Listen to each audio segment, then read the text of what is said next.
आप जानते हैं कि अल्हम्दुलिल्लाह नया इस्लामी हिजरी साल शुरू हो चुका है।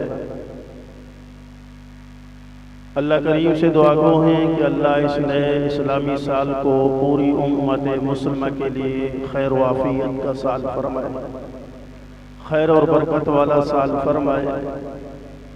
अल्लाह ने इस साल में जितनी खैरें और बरकतें रखी है हम तब को उनसे बहरावर फरमाए।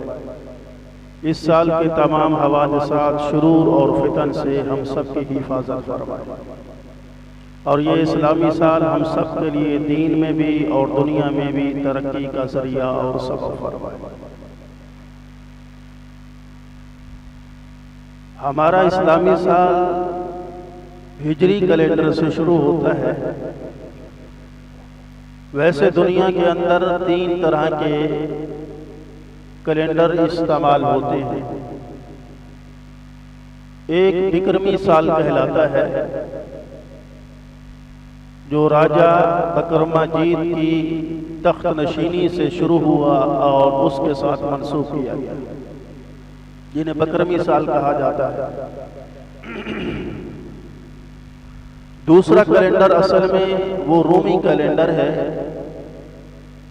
जो बाद में हजरत ईसा अलैहिस्सलाम की तरफ मंसूब किया गया, ईसवी साल जिसे हम कहते हैं। तीसरा ये सन हिजरी इस्लामी साल कहलाता है, इस्लामी कैलेंडर कहलाता है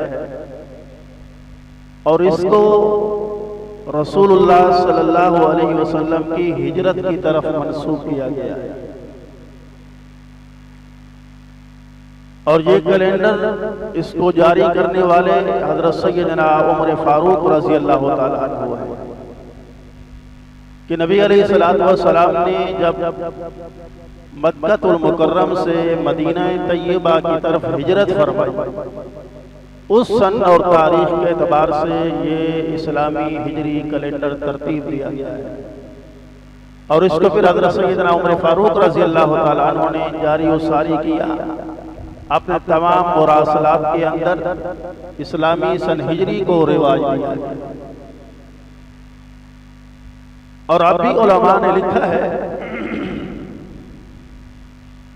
जो मैंने आयत पढ़ी सूरह तौबा की आयत नंबर 36 है, जिसमें अल्लाह ने फरमाया इन्ना इद्दतश शुहूर इंदल्लाहि 12 शहरन फी किताबिल्लाह। अल्लाह पाक ने साल के 12 महीने बनाए हैं और ये उस वक़्त से हैं खलक़स समावाति वल अर्ज़, जब से अल्लाह ने ज़मीनों और आसमानों को पैदा किया। फिर अल्लाह ने फरमाया मिन्हा अर्बअतुल हुरुम, इन साल के 12 महीनों में से 4 महीने बड़ी इज्जत वाले हैं, हुर्मत वाले हैं, एहतराम वाले हैं।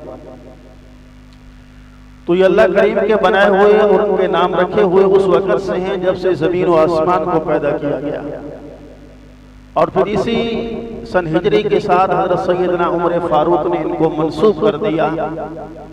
तो यहाँ उलमा फरमाते हैं कि मुसलमानों के लिए वाजिब है, ज़रूरी है कि वो अपना सारा निज़ाम, सिस्टम, लेन देन, खाता, मुरासलात वो सब इस्लामी हिजरी के साथ मंसूब करें कि हमारे लेन देन में जो डेट हो, जो तारीख हो, जो महीना हो, जो सन हो, वो इस्लामी हिजरी कैलेंडर के मुताबिक होना चाहिए। जैसे अब अंग्रेजी साल के एतबार से 2023 चल रहा है, तो अब इस्लामी साल के एतबार से 1445 हिजरी चल रही है। आज जैसे 21 तारीख है अंग्रेजी की, तो इस्लामी की 2 तारीख है, उसका 7वां महीना है, तो इसका अब पहला महीना शुरू हुआ है। और क्योंकि हमारी शरीयत के बहुत सारे मसाइल और अहकामात वो सब के सब इसी हिजरी कैलेंडर के साथ जुड़े हुए हैं। हम रोजे कब रखते हैं? जब रमजान शुरू होता है। हज कब करते हैं? 8, 9, 10, 11, 12 जिलहज्जा, जब जिलहज्जा का महीना होता है। इसी तरह से जुमे का दिन आता है। फिर ज़कात के मसाइल हैं, वो भी इस्लामी तारीख के एतबार से आपको देनी होगी। जिस इस्लामी तारीख को आप साहिब निसाब हुए जिस तारीख इस्लामी के एतबार से आपके पास पैसा आया, साल घूम के जब वही इस्लामी तारीख आएगी तो आपका साल पूरा होगा, आप पर ज़कात फर्ज हो जाएगी। इसी तरह से इद्दत के मसाइल हैं। किसी खातून के उसके शौहर ने तलाक दे दी, अब जब तलाक दी है उस वक़्त से उसकी इद्दत शुरू हो जाए, 3 महीने उसने इद्दत के गुजारने हैं, तो ये इस्लामी तारीख का एतबार होगा। इसी तरह से किसी औरत का शौहर मर गया, इंतकाल हो गया उसका, अब उसने भी इद्दत गुजारनी है, इसे शोक की इद्दत कहा जाता है, तो उसका एतबार भी उसी तारीख उसी दिन से होगा जो इस्लामी तारीख होगी।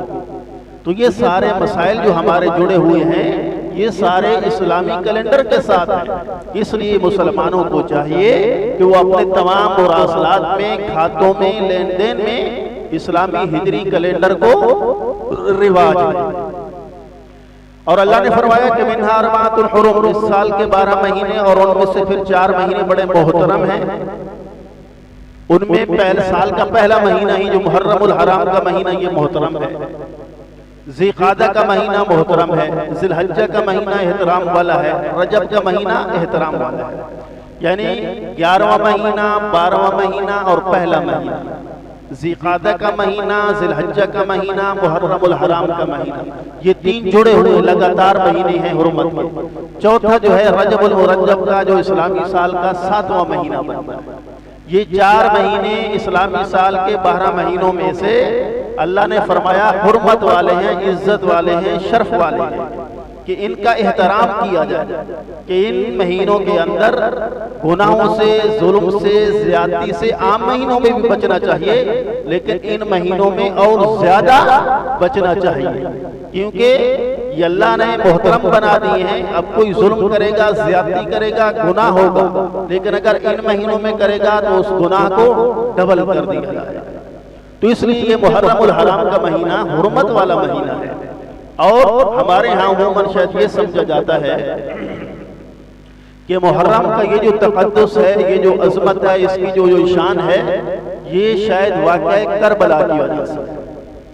वाक़या करबला, इसमें कोई शक नहीं कि तारीख के अंदर एक अलमनाक सानिया है, एक अजीम सानिया है, एक दर्दनाक वाक़या है कि जिसमें रसूलुल्लाह सल्लल्लाहु अलैहि वसल्लम की औलाद का खून बहा गया, जिसमें आले रसूल सल्लल्लाहु अलैहि वसल्लम को जुल्मन उनकी गर्दनों को काटा गया, उनका खून बहा गया। ये बहुत बड़ा सानिया है, दर्दनाक सानिया है। इस पर जितना दुख और गम किया जाए वो कम है, लेकिन मुहर्रम की फजीलत या शान इस वाक़या करबला की वजह से नहीं है। वाक़या करबला पेश आया है सन 65 हिजरी। कब पेश आया है? सन 65 हिजरी। और अल्लाह पाक कुरान में क्या फरमा रहे हैं? इन्ना इद्दतश-शुहूर इंदल्लाहि 12 शहरन फी किताबिल्लाह यौम खलक़स समावाति वल अर्ज़ मिन्हा अर्बअतुल हुरुम। कि मुहर्रम की ये फजीलत, इसका तक़द्दुस, इसका एहतराम, इसकी हुर्मत उस वक़्त से है खलक़स समावाति वल अर्ज़, जिस दिन से अल्लाह ने आसमानों और ज़मीनों को पैदा किया। और ये सिर्फ शरीयत इस्लाम के अंदर ये मोहतरम महीना नहीं है, इससे इस्लाम से भी पहले जितनी उम्मतें आई, यानी हजरत सैयदना आदम सफीउल्लाह से लेके जनाब मुहम्मदुर रसूलुल्लाह तक, हर उम्मत के अंदर ये महीने एहतराम वाले थे, इज्जत वाले थे, हुर्मत वाले थे। सिर्फ वाक़या करबला की वजह से इसमें इज्जत और हुर्मत नहीं हुई। हाँ, ये एक अलग बात है कि अल्लाह ने अपने महबूब सल्लल्लाहु अलैहि वसल्लम को और उनकी आल को, उनकी औलाद को ये इज्जत, मर्तबा, मकाम, शान और रिफत अता की कि उनकी शहादत हुसैन इब्न अली रज़ी अल्लाह ताला अन्हु और उनके रफ़क़ा को 10 मुहर्रमुल हराम को शहीद किया गया। और 10 मुहर्रम, जिसे आशूरा का दिन कहा जाता है, बड़ी इज्जत और अज़मत वाला दिन है, बड़ी शान और मकाम वाला दिन है, जिसके लिए अल्लाह के नबी सल्लल्लाहु अलैहि वसल्लम ने फरमाया कि आशूरा का दिन का रोजा ये गुनाहों की माफी और तलाफी का है। और जब तक रमजान मुबारक के रोजे फर्ज नहीं हुए थे, रमजान के रोजों की फर्जियत से पहले 10 मुहर्रमुल हराम का रोजा फर्ज था। तो ये तो आले बैत नबी अलैहिस्सलातु वस्सलाम के घर वालों का मकाम और शान है कि अल्लाह ने इतने बड़े दिन में उन्हें शहादत से सरफराज फरमाया है। और फिर ये महीना पहला महीना है, जिलहज्जा का महीना आखिरी महीना है। जिलहज्जा के महीने में भी कुर्बानी है और इस्लामी साल के पहले महीने में भी कुर्बानी है। इस्लामी साल के आखिरी महीने में हजरत उस्मान ज़ुन्नूरैन ने कुर्बानी दी, इस्माइल ज़बीहुल्लाह ने कुर्बानी दी। और इस्लामी साल के पहले महीने में उमर फारूक ने कुर्बानी दी, आले रसूल ने कुर्बानी दी। इस्लामी साल का आगाज, इब्तदा और शुरू भी कुर्बानी पर है और इस्लामी साल की इंतहा और इख्तिताम और आखिर भी कुर्बानी पर है। इस महीने की पहली तारीख को अमीरुल मोमिनीन खलीफतुल मुस्लिमीन हजरत सैयदना उमर फारूक रज़ी अल्लाह तआला अन्हु की शहादत है। और हजरत उमर फारूक रज़ी अल्लाह तआला अन्हु वो अजीमुल मरतबत सहाबी रसूल है जिनके लिए अल्लाह के नबी सल्लल्लाहु अलैहि वसल्लम ने काबतुल्लाह के खिलाफ को पकड़ा और अल्लाह से दुआ मांगी। मकाम हरम पाक है, घर अल्लाह का है, उस घर का खिलाफ है। उन खिलाफ को जिन हाथों ने पकड़ रखा है वो हस्ती जो वजह कायनात है, जो सरकारे दो आलम है, जो इमामुल अंबिया है, जो खातमुन नबिय्यीन सल्लल्लाहु अलैहि वसल्लम है, उनके हाथ हैं। अल्लाह का घर है, अल्लाह के घर का खिलाफ है और हाथों में नबी ने पकड़ा हुआ है और अल्लाह से मांग रहे हैं। क्या मांग रहे हैं? अल्लाहुम्मा इज़्ज़ल इस्लाम, ऐ मेरे रब, अगर तू इस्लाम को इज्जत देना चाहता है, अगर इस्लाम का झंडा बुलंद करना चाहता है, तो फिर 2 उम्रों में से एक उम्र मुझे अता फरमा। अमर इब्न हशाम या उमर इब्न खत्ताब। अल्लाह के नबी अल्लाह से मांग रहे हैं कि या अल्लाह, अगर इस्लाम को इज्जत देना चाहता है, इस्लाम को बुलंदी अता करना चाहता है, तो फिर या मुझे अबू जहल दे दे या फिर उमर बिन खत्ताब दे दे। इसलिए उलमा ने बड़ी अजीब बात लिखी। उलमा फरमाते हैं कि हजरत सैयदना उमर फारूक रज़ी अल्लाह तआला अन्हु के नाम के अंदर 3 हर्फ आते हैं, ऐन मीम रे। ऐन मीम रे ये 3 हर्फ मिलती हैं तो उमर बनता है।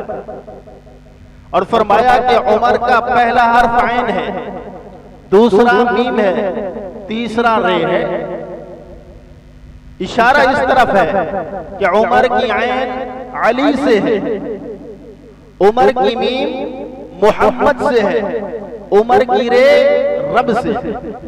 क्या मतलब? उमर की ऐन अली से है कि हजरत अली ने हजरत उमर का इंतखाब किया, अली ने अपनी बेटी का निकाह और शादी हजरत उमर फारूक से करवाई। मैं उसी को दामाद बनाऊंगा जिस पर मुझे एतबार होगा, जो मुझे अच्छा लगेगा, जो सही शख्स होगा, जो इज्जतदार होगा। हर शख्स अपनी बेटी का रिश्ता उसी जगह पर करता है। तो हजरत अली ने अपनी बेटी का निकाह हजरत सैयदना उमर फारूक के साथ किया। हजरत उमर फारूक दामाद हैं, हजरत अली उल मुर्तजा शेर खुदा ससुर है। तो गोया के अली ने उमर का इंतखाब किया तो उमर की ऐन अली से। दूसरा हर्फ मीम है, मीम मोहम्मद से है। क्या मतलब? कि रसूलुल्लाह सल्लल्लाहु अलैहि वसल्लम ने अल्लाह से उमर को मांगा, गिलाफे काबा पकड़ के अल्लाह से उमर को मांगा। तो उमर की भी मोहब्बत से है कि नबी अलैहिस्सलातु वस्सलाम ने भी उमर का इंतखाब किया। तीसरा हर्फ रे है, उमर की रे रब से है, क्योंकि नबी अलैहिस्सलातु वस्सलाम ने अल्लाह से मांगा या उमर दे दे या अबू जहल दे दे। अल्लाह ने अबू जहल को धुतकार दिया, उमर को लेके महबूब के कदमों में भेज दिया।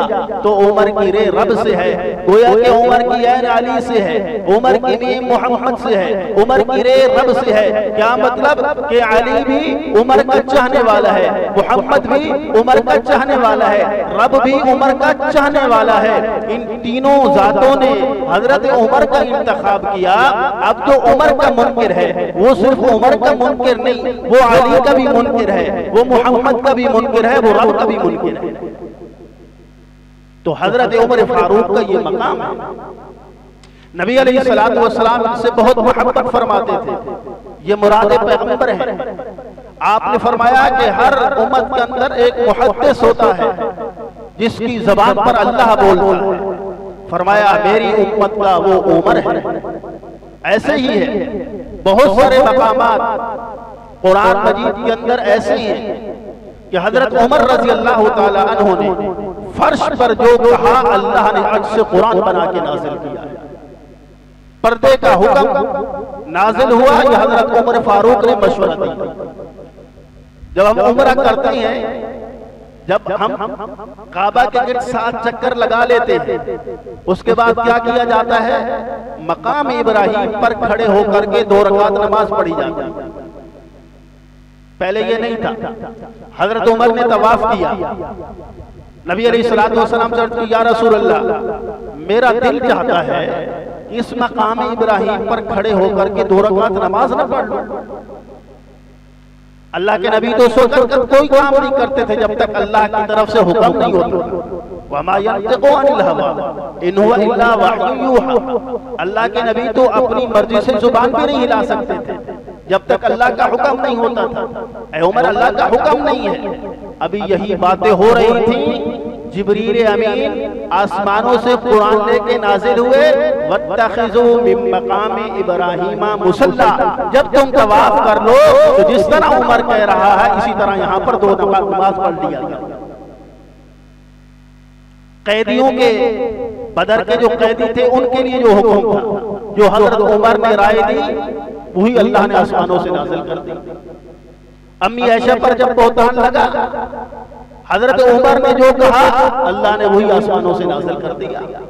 तो ये इतनी बड़ी हस्ती है, रसूलुल्लाह सल्लल्लाहु अलैहि वसल्लम के दूसरे जानशीन हैं। इसीलिए अल्लाह के नबी सल्लल्लाहु अलैहि वसल्लम ने इनके लिए फरमाया, लौ कान बादी नबी लकान उमर इब्न खत्ताब, कि अगर मेरे बाद कोई नबी होता तो वो उमर बिन खत्ताब होता।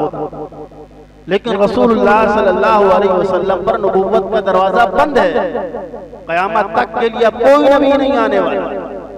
आपने फरमाया ना खातमुन नबिय्यीन, मैं आखिरी नबी हूँ, ला नबी बादी, मेरे बाद कोई नबी नहीं आएगा, वला उम्मत बाद उम्मती, मेरी उम्मत आखिरी उम्मत है, मेरी उम्मत के बाद क़यामत तक के लिए कोई दूसरी उम्मत नहीं आएगी, वला किताब बाद किताबी, मेरी किताब कुरान मजीद आखिरी किताब है, अब क़यामत तक के लिए आसमानों से और कोई किताब नाज़िल नहीं होगी। तो नबी अलैहिस्सलातु वस्सलाम ने फरमाया कि अगर मेरे बाद कोई नबी आता, मेरे बाद नबूवत का दरवाजा खुला होता, लकान उमर इब्न खत्ताब, तो अल्लाह फिर उमर को नबी बना, उमर नबी बन के आया। अल्लाह ने ये इनमें इस्तेदाद और सलाहियत रखी थी जो एक नबी में होती है, लेकिन अल्लाह के नबी पर नबूवत का दरवाजा बंद, अब क़यामत तक के लिए कोई नबी नहीं हो सकता। लेकिन अगर कोई होता तो फिर वो उमर होता। है सच्चा कलमा नूरुल बशर का कलमा, है सच्चा कलमा नूरुल बशर का कलमा, अमर का कलमा नहीं का कलमा, सिवाय इसके है शर का कलमा, कोई भी कलमा कुफर का कलमा। अगर नबूवत खत्म न होती दुनिया पढ़ती उमर का कलमा। तो हजरत उमर फारूक रज़ी अल्लाह ताला 27 ज़िलहज्जा को आप पर नमाज पढ़ाते हुए हमला किया गया। हमला करने वाला अबू लोलो फिरोज मजूसी गुलाम ईरानी था। ये ईरान का रहने वाला था। अबू लोलो फिरोज इसका नाम था। आपने देखा होगा उमूमन लोग फिरोजा पत्थर पहनते हैं। फिरोजा एक पत्थर है, लोग अंगूठियों में चढ़वा के पहनते हैं। हकीकत में ये शिया लोग पहनते हैं। और इसी अबू लोलो फिरोज मजूसी का ईरान के अंदर बहुत बड़ा मजार है। शिया लोग वहां जाके मन्नतें मानते हैं, क्योंकि वो हजरत उमर फारूक से दुश्मनी रखते हैं, सीने में बुग़्ज़ रखते हैं। तो फिरोजा उसी की तरफ मंसूब करके उस बदबख्त के लिए मोहब्बत के इजहार में ये फिरोजा पत्थर पहनते हैं। ये हजरत मुगीरा बिन शुबा रज़ी अल्लाह तआला अन्हु का गुलाम था और बड़ा कारीगर था। पत्थर तराशता, उस पर कारीगरी करता था, लोहे का काम करता था, बेहतरीन चक्कियां बनाता था। यह हजरत उमर के पास आया कि मेरा मालिक मेरे से ज्यादा टैक्स वसूल करता है। उस वक्त गुलाम होते थे, फिर मुकातबत होती थी। तो हजरत उमर ने पूछा तुम्हारा क्या काम है? क्या पत्थरों का काम करता हूँ, चक्कियां बनाता हूँ, लोहे का काम करता हूँ, सोने का काम करता हूँ। तो हजरत उमर ने फरमाया आपका काम ज्यादा है, लेकिन जो आपसे आपका मालिक कीमत वसूल कर रहा है वो तो बहुत कम है। मैं उसको कैसे कहूं कि और कम करे? पहले वो आपसे कम ले रहा है। फिर हजरत उमर ने इसे फरमाया चलो तुम एक बैतुल माल के लिए चक्की बना दे हमें, ताकि लोगों को फायदा हो जाए। मैं तुझे उस चक्की की ज्यादा कीमत दे दूं। तो इस बदबख्त ने कहा मैं तेरे लिए ऐसी चक्की बनाऊंगा कि दुनिया याद रखेगी। क्या कहा? मैं तेरे लिए ऐसी चक्की बनाऊंगा कि दुनिया याद रखेगी। जब ये चला गया, हजरत उमर फारूक ने फरमाया ये ईरानी गुलाम मुझे कत्ल की धमकी देके जा रहा है। लोगों ने कहा हजरत रुकिए, हम इसको पकड़ते हैं। आपने फरमाया ये उमर के अदल के खिलाफ है कि जब तक मुजरिम जुर्म नहीं करे उस वक्त तक उमर उसको सजा नहीं देता। और फिर जब सोए रात को फरमाते हैं अल्लाह के नबी सल्लल्लाहु अलैहि वसल्लम ख्वाब में मिले। हजरत उमर ने हजरत अबू बकर और नबी अलैहि सलाम से फरमाया कि अबू बकर अब बूढ़ा हो गया हूं, 63 साल मेरी उम्र हो गई है, उम्र नबवी को पहुंच चुका हूं। नबी अलैहिस्सलातु वस्सलाम ने जब इस दुनिया से इंतकाल पुरवानाल फरमाया आपकी उम्र मुबारक 63 वर्ष थी। हजरत अबू बकर का जब इंतकाल पुरमलाल हुआ तो हजरत अबू बकर की उम्र भी 63 वर्ष थी। अब हजरत उमर फारूक भी 63 वर्ष के हो चुके थे। तो कहा या रसूलल्लाह अब मैं उम्र नबवी को पहुंच चुका हूं, उम्र बूढ़ा हो गया है, अब इतनी ताकत नहीं, जान नहीं कि मैं अल्लाह की जमीन पर अल्लाह का निजाम और अदल और इंसाफ को कायम रख सकूं। अब जी चाहता है कि इस दुनिया को छोड़ के अपने महबूब के पास आ जाए।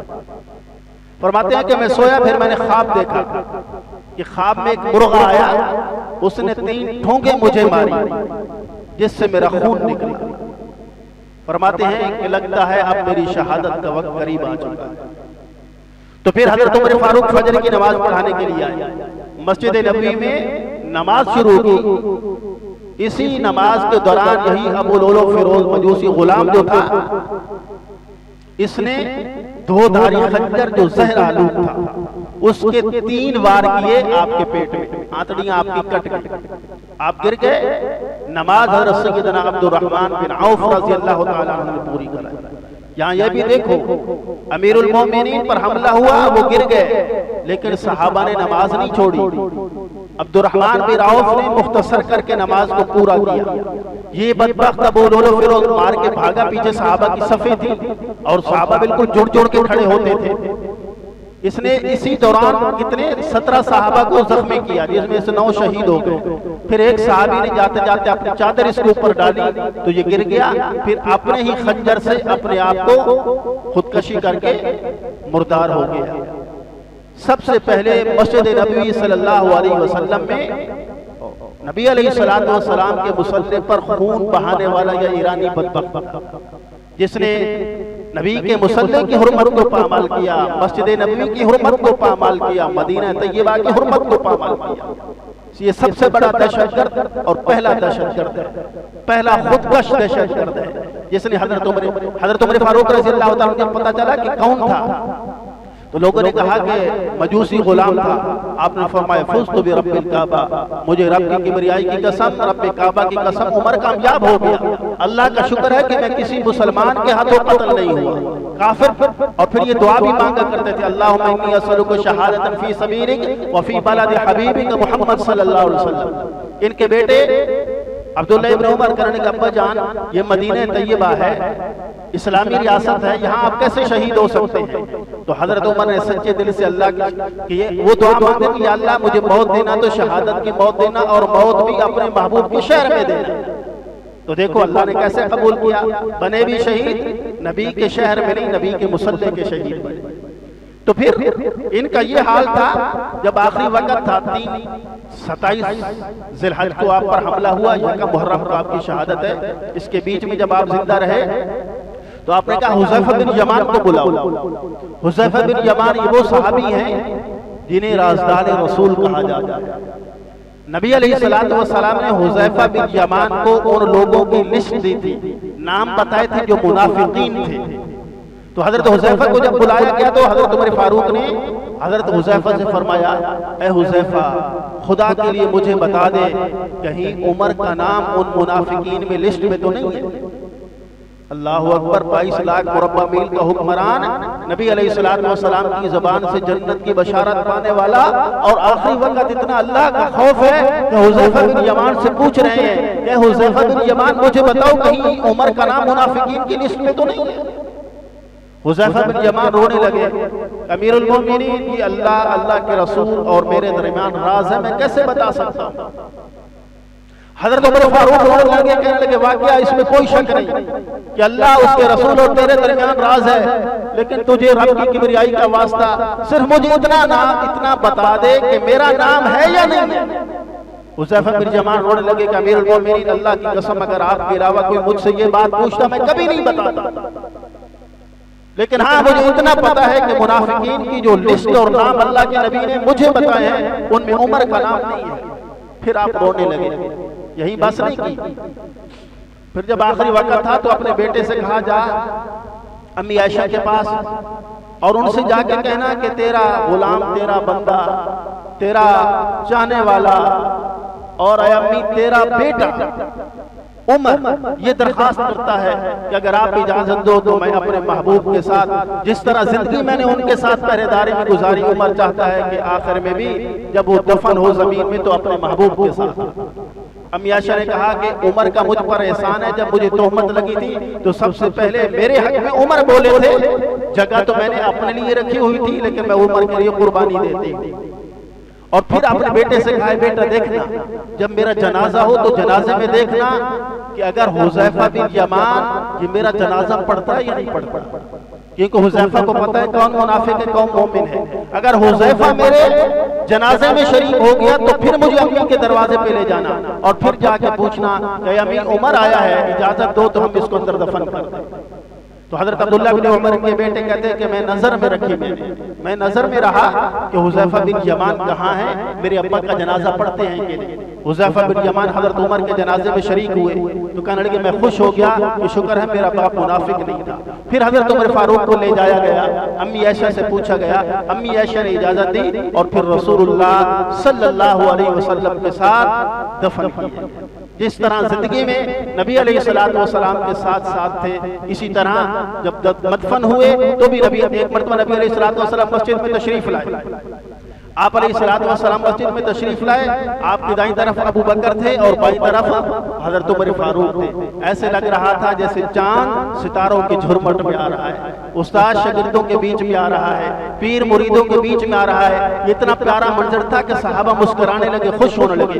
आपने पूछा क्यों मुस्कुराते हो, क्यों खुश हो रहे हो? साहबा ने कहा या रसूलल्लाह बहुत प्यारा मंजर है कि आप दाईं तरफ अबू बकर को लेके आ रहे हैं, बाईं तरफ उमर को लेके आ रहे हैं। नबी अलैहिस्सलातु वस्सलाम ने फरमाया आना अबू बकर व उमर मिन तुरबतिन वाहिदा, अल्लाह ने मुझे अबू बकर को उमर को एक ही मिट्टी से पैदा किया है और हम एक ही मिट्टी में दफन किए जाएंगे।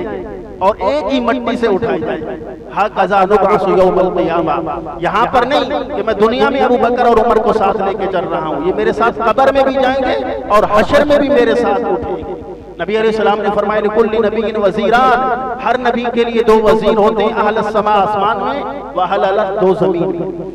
मेरे वज़ीर आसमानों में जिब्रील और मीकाईल हैं और ज़मीन में अबू बकर और उमर है। फिर आपने फरमाया कल क़यामत के दिन जब कब्र फटेगी और हशर कायम होगा, सबसे पहले मेरी कब्र खुलेगी, मैं जमीन से बाहर आऊंगा, फिर अबू बकर की खुलेगी, अबू बकर बाहर आएंगे, फिर उमर की खुलेगी, उमर बाहर आएंगे। मैं दाएं हाथ पे अबू बकर को, बाएं हाथ पे उमर को, दाएं तरफ मक्का वालों को, बाएं तरफ मदीने वालों को लेके मैं हशर के मैदान में आऊंगा।